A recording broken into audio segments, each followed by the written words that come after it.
Many companies spend a lot of time and money in instruments and software to manage color, but forget about the importance of lighting when approving the final product. Light is a critical element in visual color evaluation, but is all light the same? Let's take a look at this gray ball. It looks very different at night, then during sunrise, at noon, or even in your office. This is because white light is actually comprised of all the colors in the visible spectrum, with wavelengths ranging from approximately 400 to 700 nanometers. Daylight at noon tends to be bluer in color because that's where its wavelength peaks on the visible spectrum, while light at sunrise peaks towards the yellow and red regions. So what is the best light to use for judging color? Is your product primarily used indoors, outside, on a store shelf? You should perform color evaluation using every light source under which the final product will be seen. Wait, who turned out the lights? Ah, that's better. Light booths allow us to simulate many different types of lighting conditions by controlling the amount of spectral energy emitted.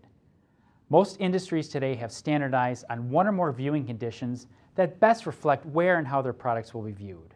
Simulated illuminant D65 is commonly used to represent the color of daylight close to noontime, while F11 represents typical lighting in stores and offices.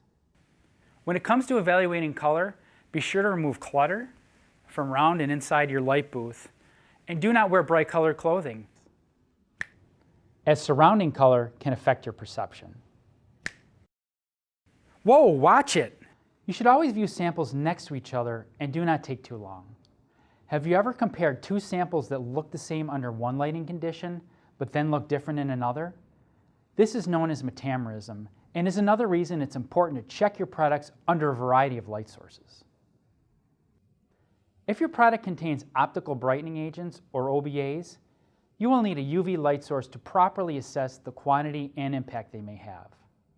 Products that contain more OBAs will appear lighter, while products with less OBAs will be darker. Visual evaluation is one of those tasks that seems simple on the surface, but in reality is quite scientific and complex. If you want to produce and ship products that will please your customers, you need to have a solid visual evaluation process in place, and it must involve a light booth.